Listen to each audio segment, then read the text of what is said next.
I'm sure you all do. Okay, now apparently I wasn't logged in properly the first time, so I couldn't record the meeting, but we're good recording now. So I'll go back and start the screen share again. Slideshow. How many days do you get to leave for vacation, Jared? I leave for vacation on Thursday. Lovely. Yeah, we're really, really excited about it. Are you renting the RV? Yeah, we're renting an Airstream. Wow. It'll be fun. And are you headed up north then? Yeah, we're headed up to the Curtis and then Munising and then down to Drummond. So we're gonna about 8 days around the UP. All Looking right. forward to seeing pictures. I will post lots of them, that's for sure. Cool. All right, I'm gonna mute y'all now. Okay. So feel free to unmute yourself at any point if you have questions or comments, and or throw those into the chat box. And we'll start right off with a prayer. The Lord be with you. Let us pray. Oh God, you have taught us to keep all your commandments by loving you and our neighbor. Grant us the grace of your Holy Spirit that we may be devoted to you with our whole heart and united to one another with pure affection. Through Jesus Christ our Lord, who lives and reigns with you in the Holy Spirit, one God forever and ever. Amen. The collect for today I thought would be an appropriate collect for us. Just a reminder of the two texts that I'm using as our baseline text. That's the Bible that I'm working with. And as well, we have the text I like to work with, which is how to read the Bible book by book. Also a little review time. So this is the participatory portion. So I'm going to unmute you all now so that I can quiz you. What was the symbolism of the cutting of the covenant in Genesis chapter 15? Anyone remember? What did the cutting of the animals symbolize? That God was the one that took all of the bargaining. Yes, you know, may it be to me as it happened to these animals, and then only God passed through the animals, so God took on all the risks. Excellent, excellent. There it is. Was Abraham a faithful hero? No. Not always. Not entirely. I love it. Yeah, exactly, right? Yeah, this is Abraham. A lot of up and down in the narrative. So this is, but that is why, of course, God took all the risk. I think I've got one more review thing here. So when you get to a story like, you know, Abraham sacrificing his son Isaac, and the gist of the text is difficult, you don't know what to do. What's the first thing you need to remember when you encounter a difficult text in Scripture? You Google it. Do you go to a different book of the Bible? Do you call your priest?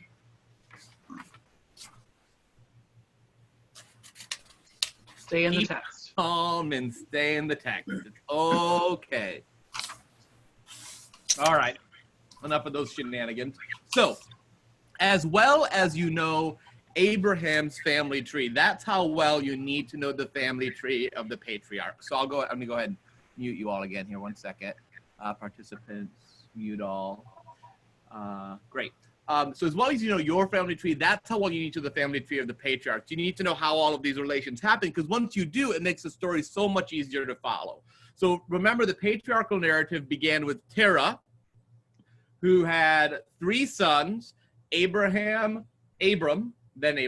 Nahor, and Haran. We don't know. It's possible that Sarah is Abraham's half sister. He says that's why it wasn't a lie when he talks to Abimelech.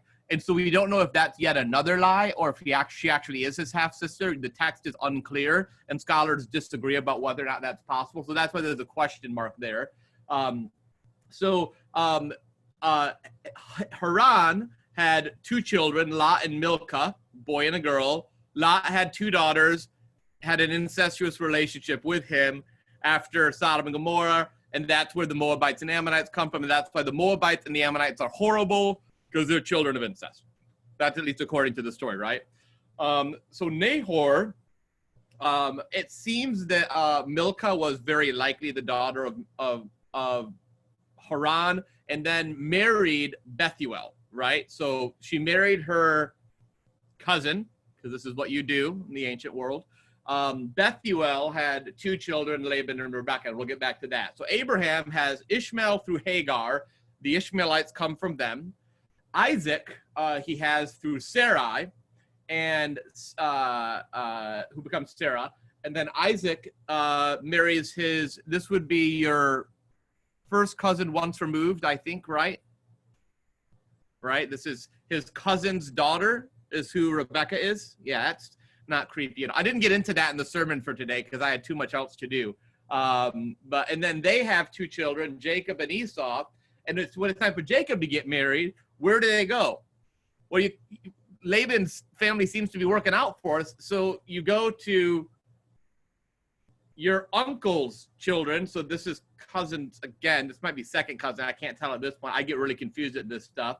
Leah and Rachel with their maids, Zilpah and Bilhah. And the Israelites are the children of Jacob's relationship with Leah, Zilpah, the maid, Rachel, and Bilhah, the maid. So it's kind of confusing. Also, it's kind of a family tree with not a lot of branches. Not often you can go 4 generations and have so few people on the tree going on here. I just wanted, go ahead.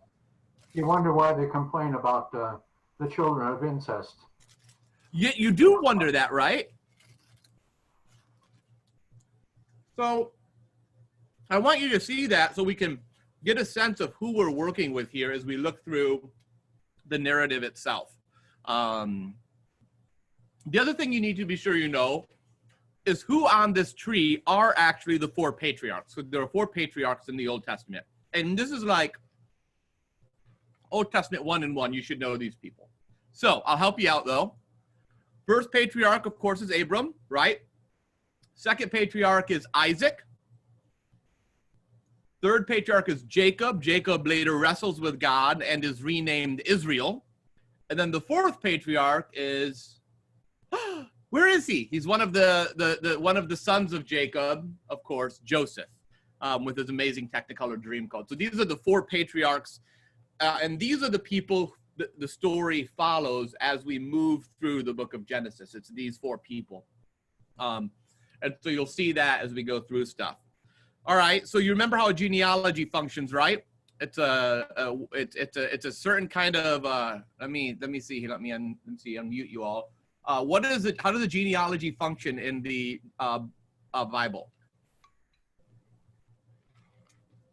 A narrative gets stuck all the time in Grand Haven.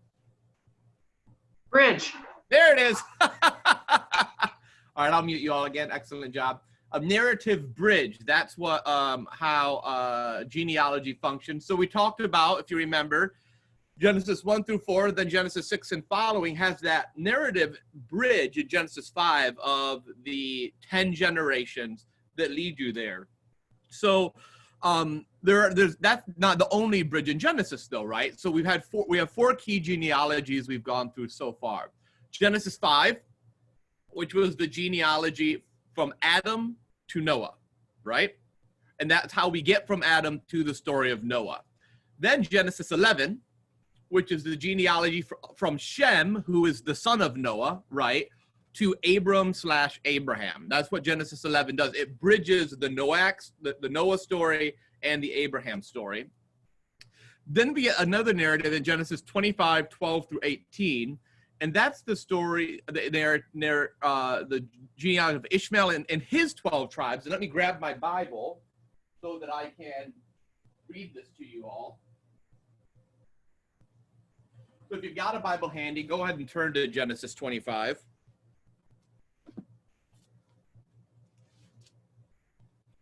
We'll do verses 12 through 18.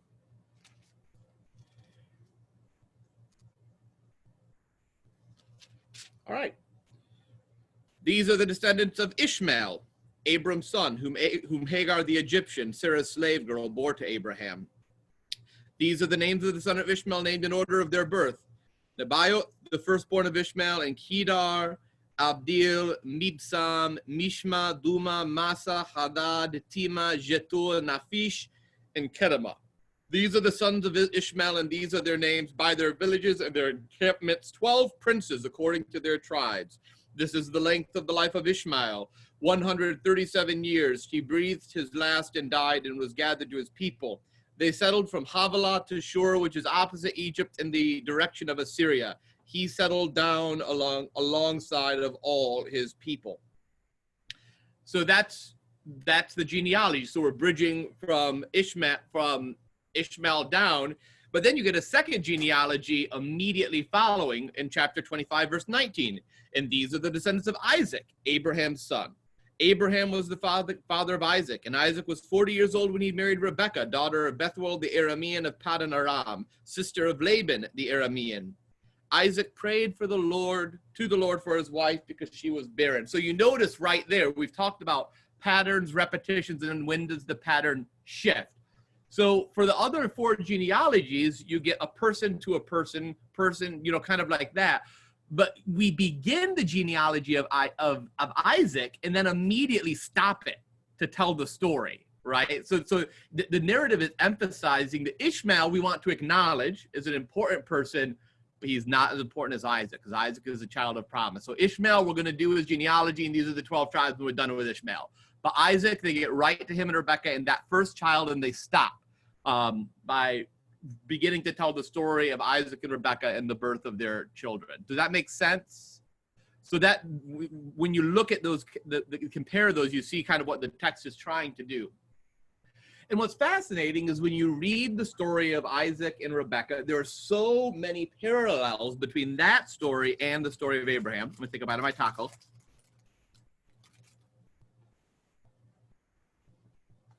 So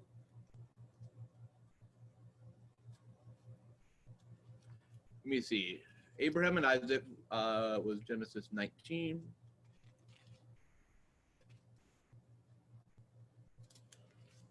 Genesis 25. So what we've got is, as we heard right at the very beginning, barrenness and then the blessing of a child. So Rebekah was barren, but then Rebekah had a child. And we see this story told in... This was our text for today, right? Where I won't read the whole marriage proposal piece because we just did a whole sermon on that. But we will go to, that should be 25, starting in verse 19. We did the first part of the genealogy. So Isaac prayed to the Lord for his wife because she was barren, and the Lord granted his prayer, and his wife Rebekah conceived. The children struggled together with her, and she said, if it is to be this way, why do I live? So she went to inquire of the Lord, and the Lord said to her, 2 nations are in your womb, and 2 peoples born of you shall be divided. Oh, did I lose? What happened? I think my show just shut off. 1 second.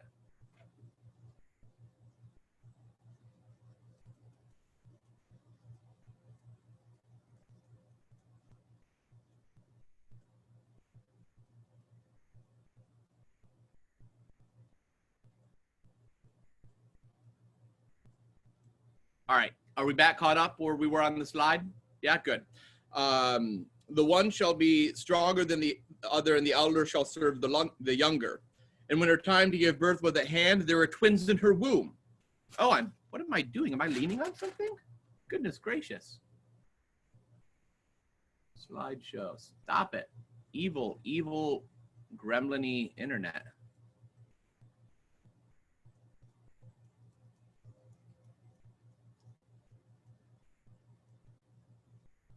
We're a well-oiled machine here at St. John's, as you can tell. All right, I'm not leaning on anything. Just move my keyboard away a little bit. Maybe I'm bumping the space bar or something. Okay. So the first came out red, all his body like a hairy mantle, so they named him Esau. And afterwards his brother came out with his hand gripping Esau's heel, so he was named Jacob. Isaac was 60 years old when she bore them. So what I want to draw to your attention to here is there's the parallel, right? Rebekah was barren like Sarah was barren. And then the child comes a blessing. For Isaac, 2 children. For Abraham, just Isaac. But notice how the narrator does this story. It took 25 years, 10 chapters to cover the 25 years of Sarah's barrenness in the book of Genesis. We just covered 20 years of Rebekah's barrenness in 1 verse, basically. That should be chapter 25, verse 9. So the narrator is using these themes to draw connections, but he's not going to give us this whole long story all over again. So that's kind of an interesting aspect of the way that, wait, that was 20 years? Well, that surely happened very quickly. The other thing that you'll catch is this continues in chapter 26. So Jacob and Esau, their children, Esau sells his birthright to Jacob. We'll cover that in next week's class when we do Jacob and Esau.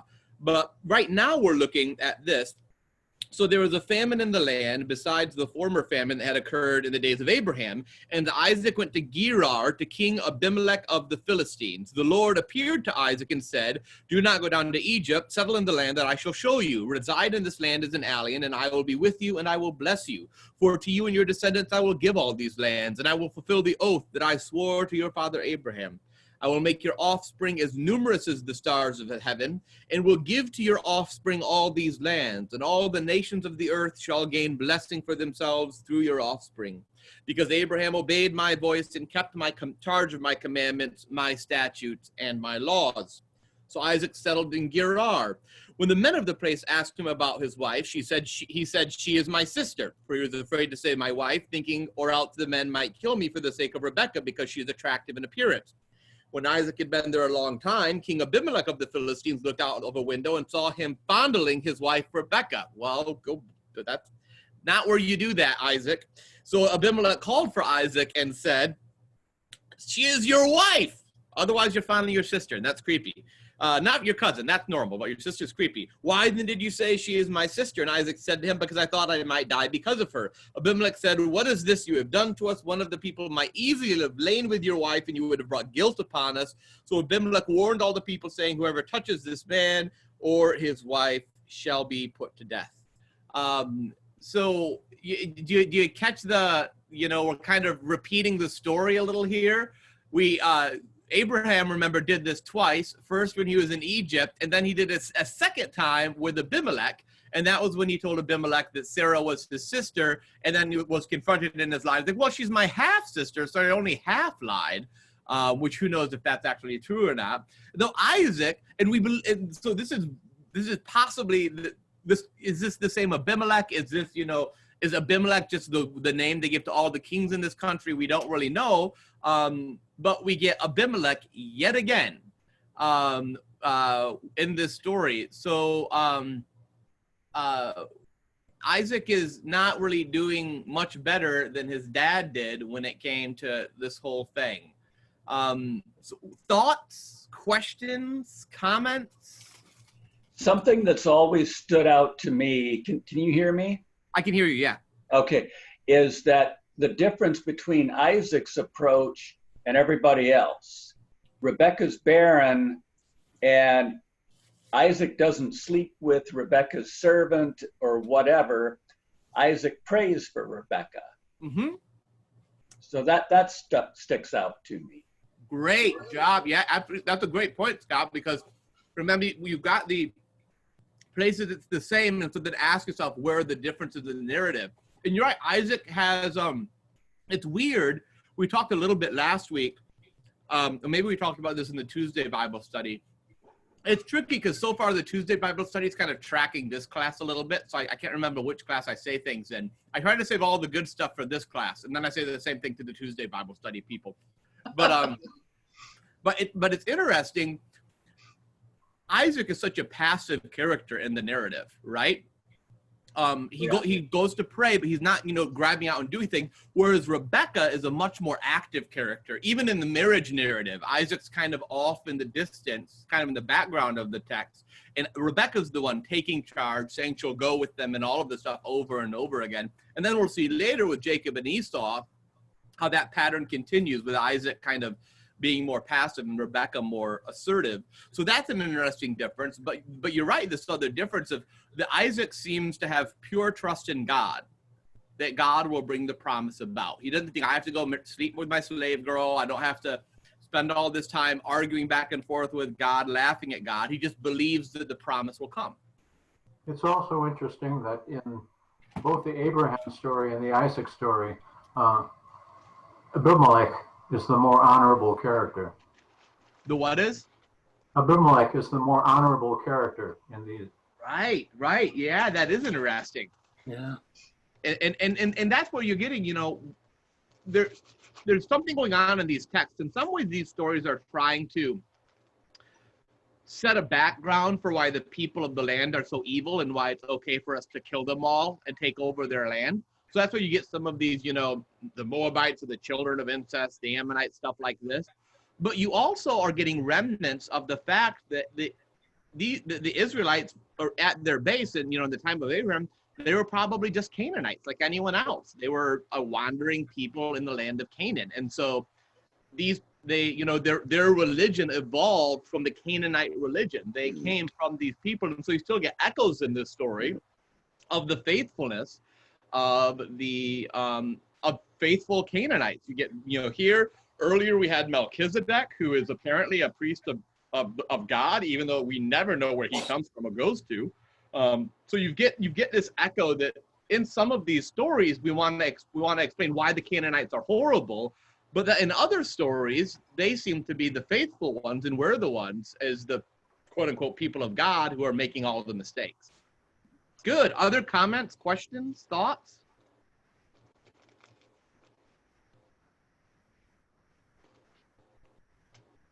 All right, let's push on a little bit.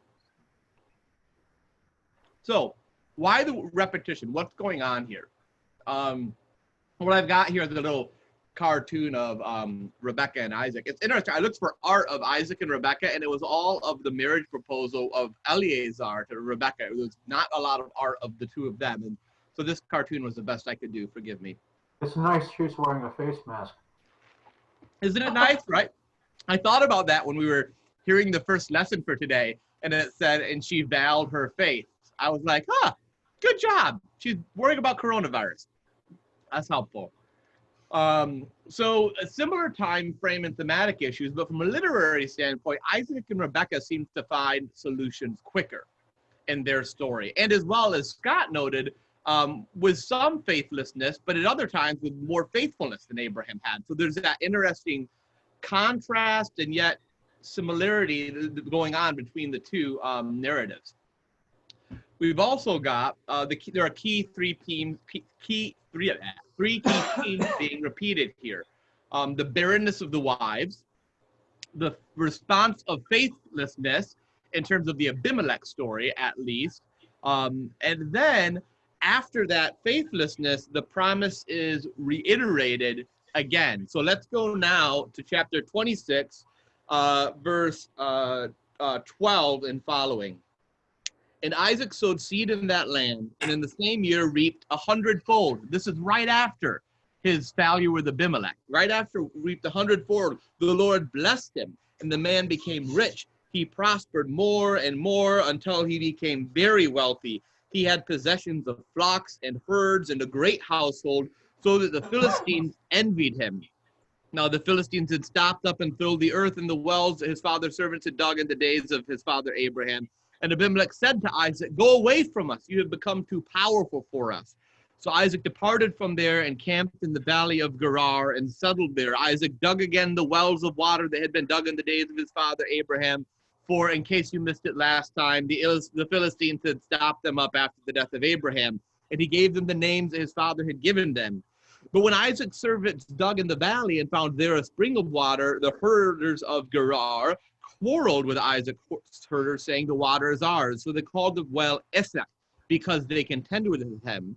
Then they dug another well, and they quarreled over that one. So they called it Sitnah. He moved from there and dug another well, and they quarreled over it. So he called it Rehoboth, saying, "Now the Lord has made..." Oh, they did not quarrel over that one. "Now the Lord has made room for us, and we shall be fruitful in the land." From there he went up to Beersheba, and at that very night the Lord God appeared to him and said, "I am the God of your father Abraham. Do not be afraid, for I am with you and will bless you and make your offspring numerous for my servant Abraham's sake." So he pitched an altar there and called on the name of the Lord and pitched his tent there, and there Isaac's servants dug a well. Then Abimelech went to him from Gerar, and Ahuzah his advisor, and Pekah the commander of his army. And Isaac said to them, "Why have you come to me, seeing that you hate me and have sent me away?" They said, "We see plainly that the Lord has been with you, so we say, let there be an oath between you and us, and let us make a covenant with you." so that you will not do us harm, just as we have not touched you and have done to you nothing but good and have sent you away in peace. You are now blessed of the Lord. So he made them a feast, and they ate and drank. In the morning they rose early and exchanged oaths, and Isaac set them on their way, and they departed from him in peace. That same day Isaac's servants came and told him about the well they had dug, and said to him, we found water. He called it Shiva, and therefore the name of that city is Beer Shiva today. And then we'll get to Esau and his Hittite wives in a little bit here. So what I want to do here is to draw out a few things that we're seeing in this continuation of the story of Isaac. First off, we're seeing, like I said, that after Isaac's failing, after his sin, he is still blessed by God. He receives that 100-fold crop that says the Lord blessed him. So you're seeing that God's blessing does not depend upon Isaac's faithfulness, just like with Abraham. Even with Abraham failed, God's blessing persisted. So there's an important message of grace here, a hopeful message of grace. The other thing that you're seeing is you're starting to see the narrator lay the seeds for the future fighting against the Philistines. The Philistines become one of the great enemies of the people of Israel. And so you're seeing what they're trying to say here is that goes all the way back to Isaac. When Isaac first tried to settle in the land, and the Philistines, they buried all of Abraham's well. And to bury someone's well in the ancient Near East, like, you don't do that. You need to know that you can come back to this place and get water there when you need it. So there's so the Philistines are kind of portrayed as villainous in this text. And you also get this sense of the land being a promise, but there's quarreling over the land. And the quarreling that happens here is Isaac moves by stages until finally he gets to a place where they stop quarreling with him over the well, is a slight foreshadowing of the conquest narrative, when the people will enter the land and will quarrel with the inhabitants. Only in that narrative they'll actually quarrel and drive out most of the inhabitants of the land.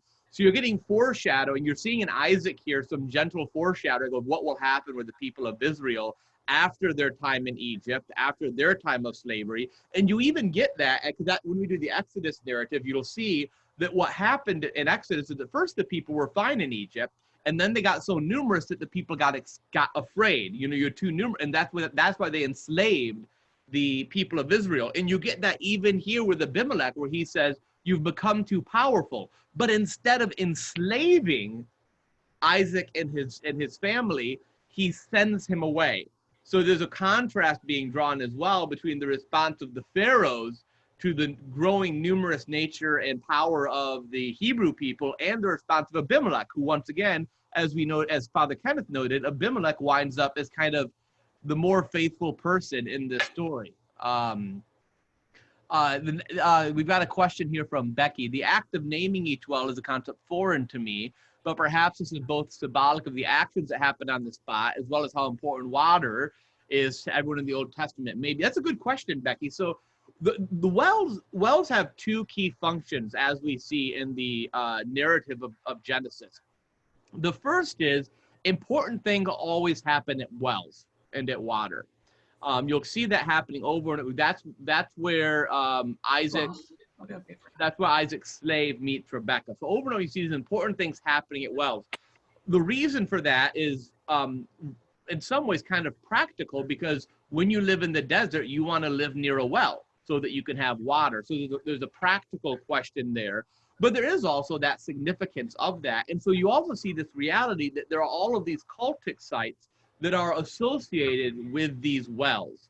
So I talked before about how in ancient Hebrew religion, there were several cultic sites around the land, all of these places where Abraham builds an altar, or Isaac builds an altar, or someone builds an altar for some great moment that happened, and that becomes a cultic site. And a lot of those are originally by wells. And you see that even with Beersheba. Beersheba was one of the most important cultic sites in the ancient Hebrew religion.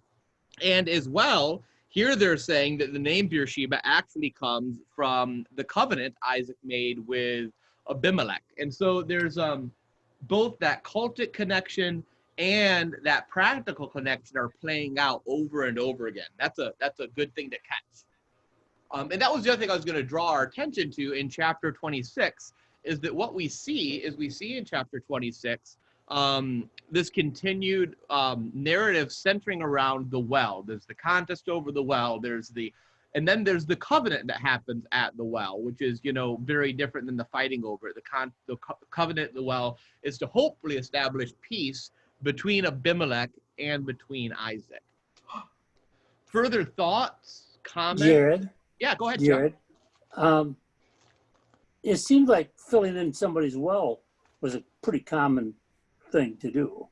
And you would think in a desert setting, that in itself might be a cause for a battle, a war, a fight of some kind. But then Isaac said, well, go dig another one. I said, well, are they that easy to dig? As well, it's almost like No, I mean, they're to just, death because they've got nobody seems to be Yeah. nobody seems to be all that upset that their well is filled in. Go dig another one. Is it that easy? no, it's not. And so the text is kind of assuming that that that's an act of violence against Isaac and his people. Yeah. Real quick, 1 second. I'm gonna mute everyone, and I'm just gonna unmute you, Chuck. There we go. I think I am. Did I unmute you, Chuck? No, Chuck, you can unmute yourself though, real quick. Sorry. So Okay, but I just thought that kind of struck me as that would be like a really, really serious thing to do to somebody to fill in their well. Well, and if you think about it, what the Philistines are trying to do is to avoid having Abraham's descendants come back, because they're hoping you'll come back to that spot and you'll see there's no well, so you'll just keep journeying on, and you'll give up, and because there's no, and you'll hope the next well is filled in. So it's an act, you want to get people off your land, you start filling in their wells so they can't come back to it. And the fact that Isaac redigs the well is a sign of his belief and trust in the covenant, that no, God gave this land to me and my descendants, so I will redig this well. I will remain here. I will not go away. And so it's one of the places in the text, interestingly enough, where you see Isaac being much more of an active character than we've really seen in the rest of the chapters before this, where he's been kind of passive and, barely even active or present. Good. Other thoughts, comments? All right, so let me grab my notes here. I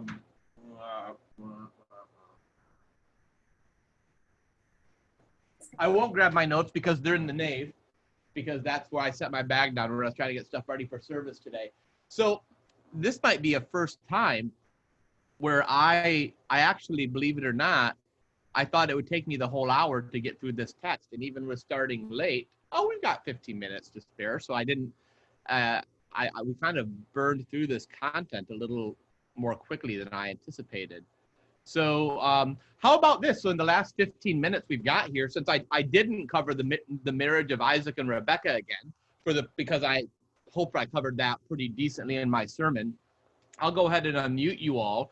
And for our last 15 minutes here, let's just chat a little bit about the marriage of Isaac and Rebekah, which you heard in the liturgy and you heard in my sermon for today. And what was it like? I'm curious, when you were hearing that story being read before I preached on it, having already been so into this narrative, that you were right caught up. We've been going all the way through this in the Hebrew Bible class. So for you, when that comes up in the first lesson, you're coming through it with a lot more under your belt than the average person, just tuning into worship, right? What things did you notice in that story? Nothing?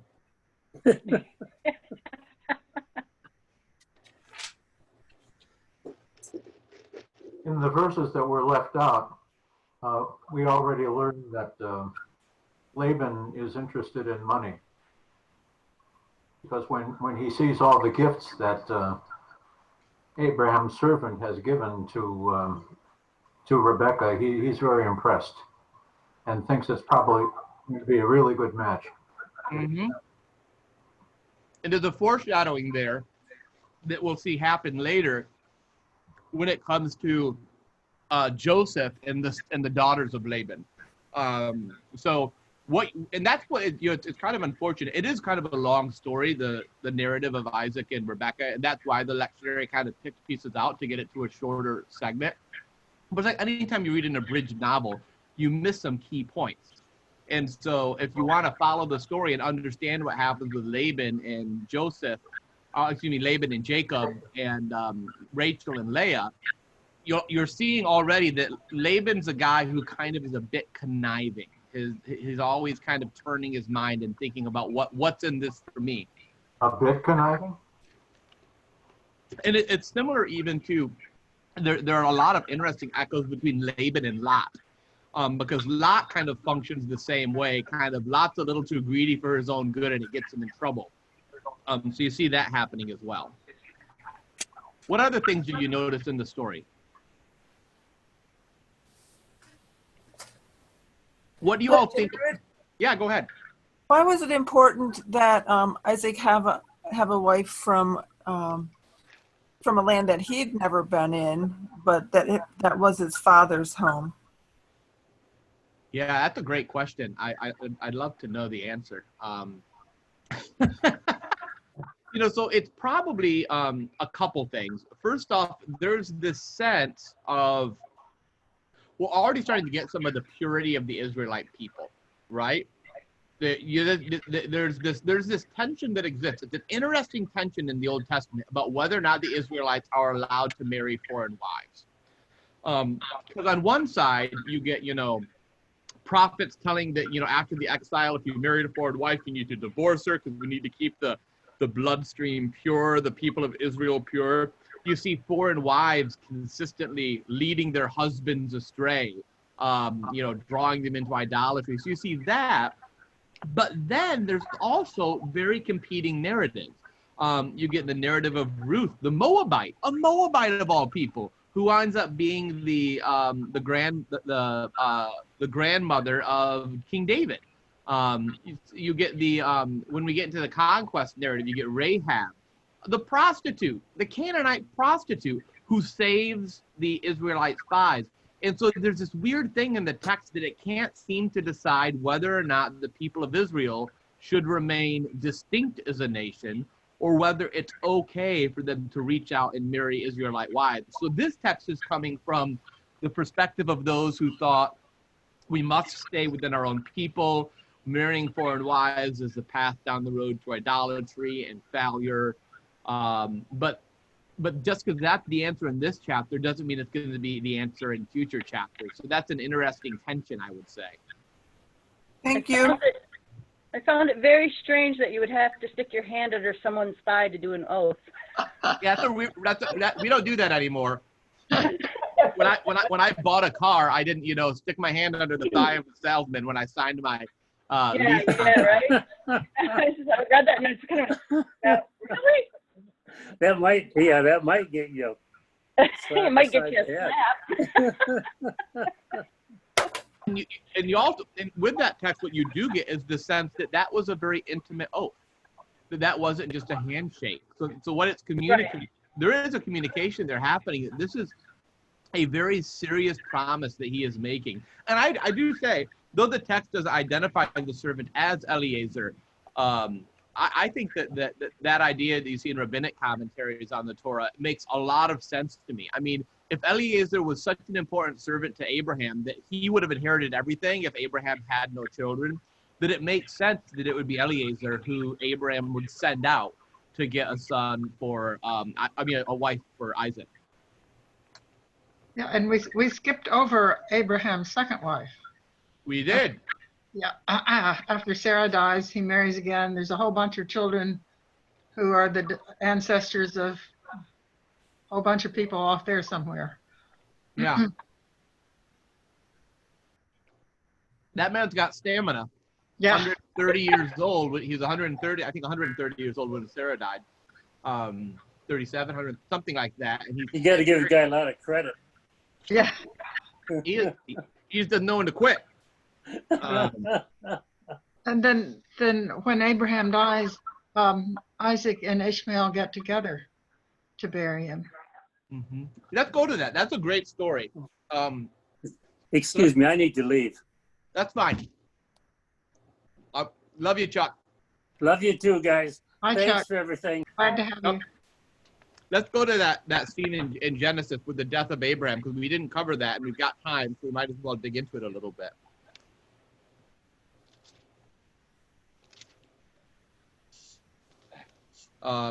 So chapter 25 that we skipped is so this is after Isaac marries Rebekah, and it is a rather touching.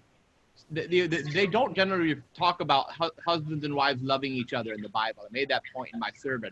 This is one of the few times it says Isaac loved Rebekah that you actually see that happening. So after that, Abraham took another wife. This is chapter 25, whose name was Keturah. She bore him, apparently she was not barren. She bore him Zimran, Jokshan, Medan, Midian, Ishbak, and Suah. Jokshan was the father of Sheba, and then there's this whole genealogy there. Abraham gave all these were the children of Keturah. Abraham gave all he had to Isaac, but to the sons of his concubines, Abraham gives gifts while he was still living, and he sent them away from his son, eastward to the east country. So everything is given to Isaac. He'll give a gift to the child of the concubine or the child of his second wife, but they don't get the promise. And so that's also links, some of these wind up being, names you recognize as people that are antagonistic to the Israelites. And so you're seeing maybe where some of that antagonism came from, at least from a narrator's standpoint. And then, verse 7, this is the length of Abraham's life, 175 years. Abraham breathed his last and died in a good old age, an old man and full of years, and was gathered to his people. His sons Isaac and Ishmael buried him in the cave of Machpelah in the field of Ephron, son of Zohar the Hittite, east of Mamre, the field that Abraham had purchased from the Hittites. There Abraham was buried with his wife Sarah. And after the death of Abraham, God blessed Isaac, and Isaac settled at Beer La Hairoi.